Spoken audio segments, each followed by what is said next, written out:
Sir మనం ఏదైతే my TDP app ఇచ్చారో సార్ ఆ యాప్ లో మీరు last time booth wise voters అంతా ఒక చోట ఉన్నట్టున్నారు సార్. దానివల్ల ఐడెంటిఫికేషన్ ఈజీ అవుతుంది సార్. అది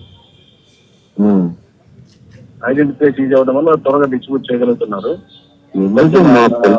ఎవరు పోయినా అలా బూత్ బియ్యాలను ప్రెసిడెంట్ వచ్చి వాళ్ళు చెప్పేస్తారు. చెప్పగలుగుతారు వాళ్ళు చెప్పగలుగుతారు త్వరగా ఐడెంటిఫికేషన్ చెప్పేస్తారు. అవును సార్, అవును. అది చెప్తున్నానండి మన 14వ తేదీ అట్ట పెట్టుకోండి. దీంట్లో స్పష్టంగా కమిషనర్ గారు మంత్రి గారితో చెప్పడం కూడా జరిగింది. ఏం చెప్పారు? ఐటీడీపీ యాప్ ఏదైతే ఉందో, అంటే తెలుగుదేశం పార్టీ ఏ ఓటర్ తెలుగుదేశం పార్టీకి చెందిన వాళ్ళు, ఏ ఓటర్ వైఎస్ఆర్సీపీకి చెందిన వాళ్ళు అన్నది వాళ్ళ ఐటీడీపీ యాప్లో మొత్తం కూడా డేటా తీసుకొని ఉన్నారు. ఆ ఐటీడీపీ యాప్ అనేది చాలా ఎక్సలెంట్గా ఉంది. దాన్ని బేస్ చేసుకొని మేము ప్రాసెస్ అంతా కూడా చేస్తూ ఉన్నామని చెప్పి డైరెక్ట్గా మంత్రి గారితో చెప్పినప్పుడు మంత్రి గారు దీన్ని యుద్ధ ప్రాతిపదికన త్వరగా కంప్లీట్ చేయండి, 1వ తేదీతో పూర్తి చేయండి అని చెప్పినటువంటి సందర్భం ఈ డైరెక్ట్గా ఫోన్ కాల్. దీన్ని ఒక్కసారి ఆలోచించండి, ప్రజాస్వామ్యం ఎక్కడికి పోతుందన్నది. ఇంకా ఒక అడుగు ముందుకేసి కమిషనర్ గారు ఏం చేస్తున్నారంటే, మొన్నటి రోజున ఒక టెలికాన్ఫరెన్స్ నిర్వహించారు. ఆ టెలికాన్ఫరెన్స్ కూడా అంటే ప్రతి పార్టీకి కూడా ఒక బూత్ లెవెల్ ఏజెంట్ అన్నది ఉంటారు, బిఎల్ఏలు. అంటే ఇప్పుడు మాకు 248 సిటీ కాన్స్టిట్యున్సీకి సంబంధించి బూతులు ఉంటాయి. తెలుగుదేశం పార్టీకి 248 బిఎల్ఏలు ఉంటారు, మాకు 248 మంది బిఎల్ఏలు ఉంటారు. జనసేన, బీజేపీ వీరందరికీ కూడా బిఎల్ఏలు పెట్టుకోవచ్చు, వాళ్ళు పెట్టుకున్నారో లేదో తెలియదు. మేము 248 మంది బిఎల్ఏల లిస్టు, వాళ్ళ ఫోన్ నెంబర్స్ అవన్నీ కూడా కమిషనర్ గారికి ఇచ్చాం. ఇది ఇచ్చి కూడా నెల రోజుల క్రితమే ఇచ్చాం. ఏ బూత్లో ఏ ఏజెంట్ బిఎల్ఏగా ఉన్నారని చెప్పి మేము కమిషనర్ గారికి కూడా ఇచ్చినాం. అయితే కమిషనర్ గారు ఏం చేయాలా? పారదర్శకంగా ఉండాలన్నప్పుడు, ఒక టెలికాన్ఫరెన్స్ నిర్వహించాలనుకున్నప్పుడు అందరు బిఎల్ఏలతో నిర్వహించాలా. అలా కాకుండా టీడీపీకి సంబంధించిన బిఎల్ఏలకు మాత్రమే టెలికాన్ఫరెన్స్ పెట్టి, ఆ టెలికాన్ఫరెన్స్లో ఏం పెట్టినారో కూడా నేను ఇప్పుడు మీకు వినిపిస్తాను. ఆ టెలికాన్ఫరెన్స్లో ఏం చెప్పారు? మీరు త్వరగా వెళ్ళండి, మీ ఓట్లన్నింటినీ కూడా ఎన్రోల్ చేయించేస్తాం, మీరు ఫామ్స్ బిఎల్ఓల దగ్గర నుంచి తీసుకెళ్ళండి, ఆ బిఎల్ఓల దగ్గర నుంచి తీసుకెళ్ళి మీరే ఫిలప్ చేయండి, మీరే తీసుకొచ్చి ఇచ్చేసి బిఎల్ఓ దగ్గర. అంటే మామూలుగా బిఎల్ఓనే ఇంటింటికి వెళ్ళి చేయాలా. అలా కాకుండా ఆయన చెప్పేది ఏంటంటే, బిఎల్ఓ రాడు, మీరే అప్లికేషన్స్ తీసుకోండి, మీరే ఇళ్ళకు పోండి, మీరే ఫిలప్ చేయండి, మీరే తీసుకొచ్చి బిఎల్ఓ దగ్గర ఇవ్వండి, వాటన్నిటిని కూడా మేము అప్లోడ్ చేస్తాం. మీ బిఎల్ఏలు, టీడీపీ బిఎల్ఏలు ఎక్కడెక్కడ వీక్గా ఉండారో కూడా ఆయన దాంట్లో చెప్పారు. పలానా దగ్గర వీక్గా ఉన్నారు, మీరందరూ కూడా యాక్టివ్ కండి అని చెప్పినటువంటిది. ఈ విధంగా ఎక్కడ కూడా రాజ్యాంగబద్ధంగా మనం కనుక ప్రజాస్వామ్యంలో చూసుకుంటే ఎక్కడ జరిగినటువంటి పరిస్థితి ఒక్క ఈ మన జిల్లా లేదనుకుంటే మన నెల్లూరు సిటీ కాన్స్టిట్యున్సీలోనే ఇటువంటి పోకడలు కనపడతా ఉన్నాయి. దీనికి సంబంధించిన ఆడియోని కూడా నేను మీకు వినిపిస్తాను.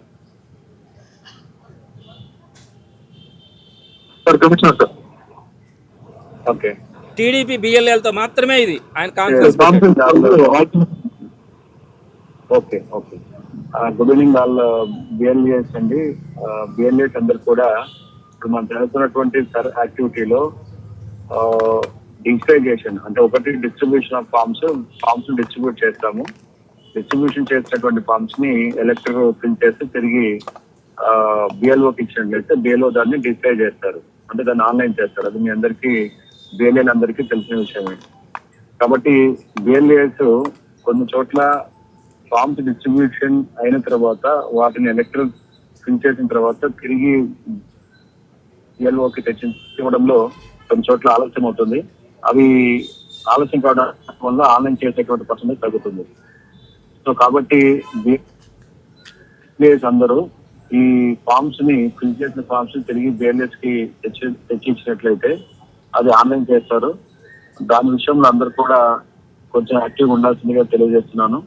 అదేవిధంగా కొన్ని పిఎస్ నెంబర్ 115 ఇట్లా అంటే ఆయన పిఎస్ నెంబర్లు కూడా చెప్పాడు. ఈ పిఎస్ నెంబర్లలో మీరు వీక్గా ఉన్నారు, త్వరగా తెచ్చివ్వండి అని. మీరు ఒక్కసారి ఆలోచించండి, ప్రజాస్వామ్యంలో తెలుగుదేశం పార్టీ బిఎల్ఏలకు మాత్రమే కమిషనర్ ఒక టెలికాన్ఫరెన్స్ నిర్వహించి, ఆ టెలికాన్ఫరెన్స్లో మీరు బిఎల్ఓ దగ్గర నుంచి మీరు అప్లికేషన్స్ తీసుకెళ్ళండి, మీరే ఫిల్ చేయండి, మీరే వాటిని మీకు అనుకూలమైన ఓటర్స్ అందరినీ కూడా మీరు త్వరగా తీసుకొచ్చి బిఎల్ఓల దగ్గర కనిపిస్తే బిఎల్ఓలు వాటన్నిటిని కూడా అప్లోడ్ చేస్తారని చెప్పినటువంటి పరిస్థితిని మనం ఈరోజు మన టెలికాన్ఫరెన్స్ ద్వారా డైరెక్ట్గా కమిషనరు బిఎల్ఓలతో మాట్లాడినటువంటి సందర్భాన్ని మనం చూసినాం. ఇప్పుడు ఒకసారి ఆలోచించండి, మంత్రి గారేమో నేరుగా బిఎల్ఓలతో మీటింగ్ పెడతాడు, కమిషనర్ని పక్కన పెట్టుకుంటాడు, మేయర్ డిప్యూటీ మేయర్ని పక్కన పెట్టుకొని ఆయన పెడతాడు. ఇంకొక అడుగు ముందుకేసి ఆయన బిఎల్ఏలు టీడీపీ బిఎల్ఏలతో మంత్రి గారు టెలికాన్ఫరెన్స్ పెట్టేటప్పుడు కమిషనర్ లైన్లోకి తీసుకుంటే కమిషనర్ కనీసం ఇది ఒక పార్టీకి సంబంధించినటువంటి కాన్ఫరెన్స్ కాల్ జరుగుతూ ఉందని కూడా లేకుండా మంత్రి గారికి ఆయన ఎక్స్ప్లెనేషన్ ఇవ్వడం, మీ ఐటీడీపీ చాలా బాగుంది, మేము దాన్నే ఉపయోగించుకొని మేము ప్రాసెస్ చేస్తామని చెప్పినటువంటి పరిస్థితి. ఇంకొక అడుగు ముందుకేసి డైరెక్ట్గా ఈ టీడీపీ బిఎల్ఏలకి డైరెక్ట్గా టెలికాన్ఫరెన్స్ నిర్వహించి మీరందరూ కూడా త్వరగా బిఎల్ఓల దగ్గర నుంచి అప్లికేషన్స్ తీసుకెళ్లి ఫిలప్ చేసి మీ ఓటర్లందరినీ కూడా త్వరగా కనుక తెచ్చిచ్చేస్తే మేము వాటన్నిటిని కూడా ప్రాసెస్ చేస్తామని చెప్పినటువంటి తీరు చూస్తే ఇంతకంటే సిగ్గుపడాలన్నటువంటి అంశం ఇంకోటిలా. దీనికి సంబంధించి పెద్దలు గోవర్ధన్ రెడ్డి గారితో కలిసి ఈరోజు కలెక్టర్ గారిని కలుద్దామని వస్తే కలెక్టర్ గారు లేరు. డిఆర్ఓ గారికి కూడా చెప్పడం జరిగింది. డిఆర్ఓ గారు ఏం చెప్పారు, మేము ఆయనకు షోకాజ్ నోటీస్ ఇచ్చినాము, అది రాగానే యాక్షన్ తీసుకుంటామన్నారు. ఎప్పుడైనా షోకాజ్ నోటీస్ ఇచ్చి ఆయన ఎప్పుడు రిప్లై ఇవ్వాలా, ఎప్పుడు వీళ్ళు యాక్షన్ తీసుకోవాలా? ఇమీడియట్గా డైరెక్ట్గా వీడియోలు ఆడియోలు మనకు దొరికిన తర్వాత ఇమీడియట్గా కనీసం ఆయన ఈఆర్ఓ బాధ్యతల నుంచి అయినా తప్పించాలా. వేరొకరికి ఇవ్వండి, డిఆర్ఓ గారు ఇంకొకరికి ఇవ్వండి. ఎందుకు ఆయనకే ఇస్తున్నారు? మున్సిపల్ కమిషనర్గా మీరు ఉంచుకోవాలనుకుంటారు ఉంచుకోండి, ఊడిగాలు చేయించుకోవాలనుకుంటారు చేయించుకోండి. ఎందుకు ఈ బాధ్యతల నుంచి తప్పించండి? 14వ తేదీ అయిపోతుంది కదా ప్రాసెస్, ఈ లోపల మీరు తొలగించాలి కదా. సో ఈ విషయాన్ని డిఆర్ఓ గారితో కూడా చెప్పడం జరిగింది. తప్పకుండా పెద్దలు గోవర్ధన్ రెడ్డి గారు చెప్పినట్టుగా ఒకవేళ కనుక వీరి దగ్గర న్యాయం జరగదు అని అనుకుంటే దీనికి న్యాయస్థానాలను ఆశ్రయించడం జరుగుతుంది. అదేవిధంగా వీధి పోరాటాలకు కూడా సిద్ధపడడం జరుగుతుందని చెప్పి తెలియజేస్తారు. మెడికవర్ హాస్పిటల్స్ నెల్లూరు మిమ్మల్ని తిరిగి సాధారణ స్థితికి తీసుకురావడమే మా ధ్యేయం. అన్ని సదుపాయాలతో కూడిన ప్రత్యేకమైన రీహాబిలిటేషన్ వార్డ్, అందుబాటులో సేవలు ortho and neuro rehab, cardiac and pulmonary rehab, post operative rehab, post transplant rehab, sports injuries and trauma rehab, geriatric and pediatric rehab, cancer and palliative rehab. Medicover Hospitals, Chintareddypalayam Crossroads, Nelluru. Contact 04068334455.